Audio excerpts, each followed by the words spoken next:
Sa kalooban, bakit sa kanya? Nasa pangalan na, nasa mukha pa. Ganda ka, ganda yarn. Ito na, ang nagmamaganda at feeling diva. Ganda! Wanda! Yan. Kung magiging sayo ako, lolokohin mo rin ba ako? Pagpapalit mo rin ako, sa mas pangit. Alam ko na yan kapag nasa inyo na, hindi nyo na pinahahalagahan. Kabisado ko na kayo, no? Anyway, mga yes friend, it's me. It's your girl DJ Ganda Wanda. Kasama nyo na ngayong Monday na naman. Para sa programang Chika ni Wanda.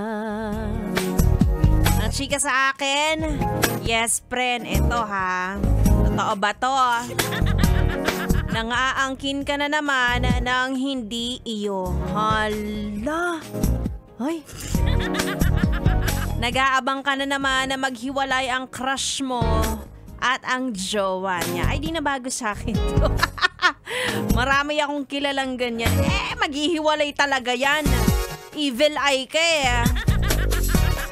Ikaw ang mala sa relasyon nila. Kumbaga, di ba, masyado malakas ang puwersa ng kademonyohan mo. Diba? Alam ko na ang panalangin mo, sana mag-away sila ngayong araw na to para ma-comfort ko siya. Diba yan ang mga gusto mo Pagiging negatibo. Tapos kapag naagaw mo, ang sasabihin mo, destiny to. Dilulo ka. Sabihin ko lang sa'yo, hindi porket na ngayon, September na ngayon, magmamadali kang magjowa, mga agaw ka ng iba. Lumaban ka ng patas. Diyos ko, alam nyo ba? Bilog ang mundo. Kapag naagaw mo, yung crush mo sa jowa niya, malaki ang potensyal na maagaw din siya ng iba. Diba? Kaya lagi kayong dumaan sa tamang proseso para wala masyadong konsensyang bumubulong sa tenga mo. Ayan.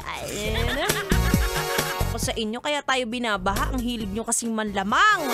Mga sakim. Mga ganit. Ay, anyway, isang gabi na naman na puno ng tugtugan at chikahan.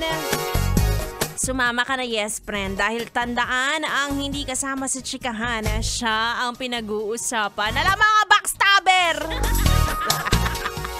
Tuto ka lang dito sa 101.1 Yes! FM Solid!